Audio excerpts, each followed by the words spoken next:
नित्यैश्वर्यदलाष्टकं शशिनिपं वैराग्यसत्करिष्यकं श्रीरुद्रेश्वरकेसरामृतं मिदं संचित्ततन्मध्यमे सूर्यंगो जलवहिनीमण्डलागतं ध्याये शिवं चिन्मयं।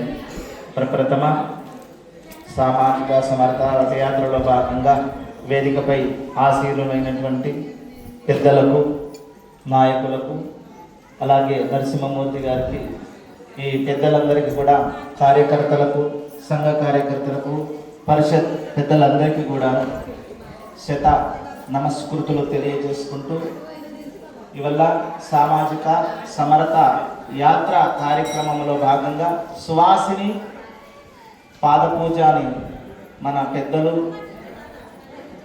తెలంగాణ ధర్మాచార్య శంకర స్వామి వారు ప్రతి గ్రామంలో తిరుగుతూ ఇంతకుముందే చెప్పారు, వారు మన ధర్మం దేశం తర్వాతనే అని దేశం కాపాడుకుంటే ధర్మం కాపాడుకుంటాం, ధర్మం కాపాడుకుంటే సర్వం అని ఉంటాయి. అంటే భవిష్యత్ దృష్టిలో ఉంచుకొని మనం ఈ కార్యాచరణలో భాగంగా పెద్దల యొక్క సూచికను అనుసరించి అదే బాటలో మనం నడిస్తే మనకందరికీ కూడా జయము కలుగుతుంది. చిన్నలు పెద్దలు అందరూ కూడా ఈనాడు మన ధర్మం ఎంతో గొప్పది అని తెలుసుకుంటున్నారు. ఒకప్పుడు రేడియోలు లేకుండే, ఆడియోలు లేకుండే, వీడియోలు లేకుండే, ఇప్పుడు రేడియోలైనాయి, ఆడియోలైనాయి, వీడియోలైనాయి. ప్రతి ఒక్కటి మన ముంగడ కనబడుతున్న దేశంలో ఏమేమి జరుగుతున్నాయి, ఎంత ఘోరాలు జరుగుతున్నాయి, ఎన్ని నేరాలు జరుగుతున్నాయో మనం చూస్తున్నాం. వాటిని దృష్టిలో ఉంచుకొని మాతృస్వరూపులైన అమ్మలకందరికీ కూడా విన్నవించినది, పవిత్రమైనటువంటి హృదయ భావంతో వారి పిల్లలను తీర్చిదిద్దేటటువంటి యొక్క బాధ్యత అమ్మల పైన ఉంటుంది. అమ్మాను రాగము ఆప్యాయతతో కూడుకున్నటువంటిది. అమ్మాను ఆప్యాయత అనంతమైనటువంటిది. అమ్మనే ఈ సృష్టికి మూలం. అమ్మ లేకపోతే అడుగు కూడా వేయలేము.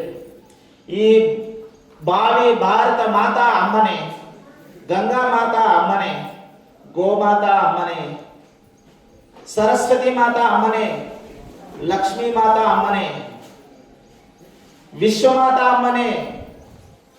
జగములను ఆడిస్తూ, పాడిస్తూ, ఆలిస్తూ, లాలిస్తూ, మందలిస్తూ, పెంచి పోషిస్తున్నటువంటిది మాతృస్వరూపమే అమ్మ.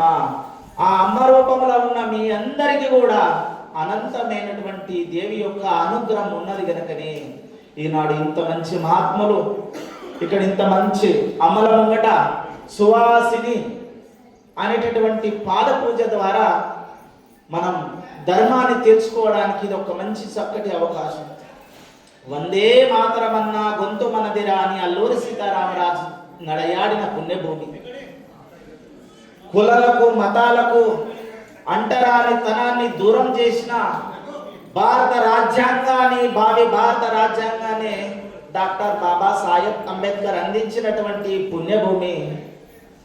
ఎందరెందరినో త్యాగులను, ధ్యానులను, యోగులను, అమ్మలను ఇచ్చినటువంటి జగజ్జనని ఈ భారతావని. గట్టిగా మన పిల్లలను ఏ విధంగా పెంచాలంటే పుట్టగానే జ్ఞానం సంపాదన ఎవరికి ఉండదు. జన్మన జాయతే దుఃఖ. పిల్ల పుట్టగానే ఏడుస్తూ వస్తాం మనం అందరం కూడా.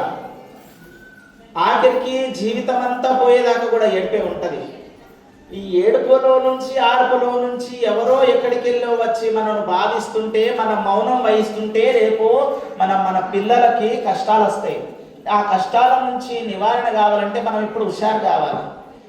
ఏం హుషారు కావాలంటే మన చిన్న పిల్లలకు అమ్మవారి శ్లోకమైన, గణపతి శ్లోకమైన, దేవి శ్లోకమైన, శ్రీమాత్రే నమః, శ్రీరామాయ నమః అనే ఒక అక్షరాన్ని మంత్రస్వరూపంలో వాళ్ళకి నేర్పితే మంత్రముక్తులైతారు, వాళ్ళు మంత్ర శరీరులైతారు, మానవులైతారు.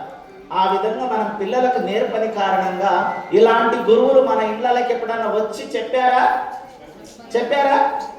అందుకే ఇప్పుడు ఈనాడు ఈ స్థితి పట్టింది మనం. ఆనాడు సంది కూడా మన గురువులు మన ఇంటింటికి తిరుగుతూ వస్తూ ఉంటే ఈనాడు ఈ గతి పట్టేది కాదు. కాబట్టి మనం శ్రద్ధ, ఇప్పుడు గురువులే మీ దగ్గరకు వచ్చారు కాబట్టి అంధకారం నుంచి విజ్ఞానాన్ని బోధించేటటువంటి యొక్క పరమపదం ఏదైతే గురు పదం. ఇంకే గురువే సర్వలోకానాం, అన్ని లోకములకు గురువు ఆది దైవం కాబట్టి మాతృదేవో భవ, మాతృ అంటే తల్లి గురువే, పితృదేవో భవ తండ్రి గురువే, మొట్టమొదటి తల్లి తండ్రి తర్వాతనే సర్వం, తర్వాత ఆచార్య దేవో భవ అతిథి దేవో భవ అని మనం ఈ విధంగా సంస్కారాన్ని కలిగినటువంటి దేశము నా దేశము భారతదేశం. ఎక్కడ పోయినా ఏ దేశము చూసినా ఎందుకాలేడినా వందే మాతరం అన్న గొంతు మనది. అంటే వందే మాతరం వాసిని సువాసిని, వాసిని సువాసిని అంటే దేవిత్వాం భక్త సులభే సర్వకార్య విదాయిని కలో యత్నతః బృహి అంటే ఉపాయంతోనే భగవన్నామ స్మరణ చేస్తే ఆ దేవి యొక్క భాగవతాన్ని కానీ దేవి యొక్క అక్షరాన్ని కానీ మన కంఠంలో ఏదైతే శ్వాసలో ఉందో ఆ శ్వాసల నామస్మరణ తెలిస్తే మనకు నష్టాలు లేవు, కష్టాలు లేవు. మన పిల్లలను ఆ విధంగా వేదభూమి, పుణ్యభూమి, ధర్మభూమి, కర్మభూమి అన్నట్టుగా మన పిల్లలందరూ కూడా వేదాన్ని ఏ కొంచెమైన వాళ్ళకి అప్పచెప్తే వాళ్ళు తెలుసుకున్న వాళ్ళైతారు. సత్యాన్ని గ్రహించి వారిలో ఉన్నటువంటి మత మార్పిడులు ఏవైతే ఉన్నాయి కదా, ఇప్పటి వరదాకా స్వామి వారు చక్కగా స్వామి చెప్పారు కదా, ఆ మత మార్పిడులు మన ఇంటికి కాదు కదా, మన దరిదాపులకు కూడా రావడానికి అవకాశం లేదు. మనం కరెక్ట్ ఉంటే ఎవరు కూడా మన దగ్గరికి రాదు. నా మతం మారు, నా మతం మారు అని అంటారా? మన మానవత్వం అనేది ఒక పెద్ద మతం. మనిషిని మనిషి తెలుసుకోవడమే గొప్ప విలువ. మనిషికి మనిషి పూజించుకోవడమే దైవత్వం. కాబట్టి మనిషికి మనిషి విలువ ఎప్పుడైతే పెరుగుతుందో అప్పుడే మనమంతా మానవులం, హిందువులం, బంధువులం అంటాం. మనలోన అస్పృశ్యత, అంటరానితనం రూపుమాపడానికి ఎప్పుడో యుగ యుగాల నుంచి తరతరాల నుంచి అరుంధతి కావచ్చు. మీరు పెళ్లి చేసినప్పుడు అరుంధతి నక్షత్రానికి చూపిస్తారు కదా పంతులంతా. ఆ అరుంధతి ఎవరు? మాతృమూర్తి. సరస్వతి ఎవరు? మాతృమూర్తి. మరి ఇత్యాది దేవతలను మాతృరూపంలో కొలిచినటువంటి దేశము భారతదేశము. అటువంటి దేశంలో మనం అందరం ఉన్నాం. ఇప్పటి వరకు మనకు ఎందరెందరో ఎంబడి వస్తూనే ఉన్నారు. వారినందరినీ రూపమాపడానికి మన ధనుంజయ్ గారు, మన రామరెడ్డి గారు పెద్దలు చక్కటి సందేశాన్ని ఇస్తారు. మంచి వక్తలు ఉన్నారు. మనకు తెలియని ఎన్నో ఉన్నాయి. వారి ద్వారా మనం ఎన్నో నేర్చుకోవాలి.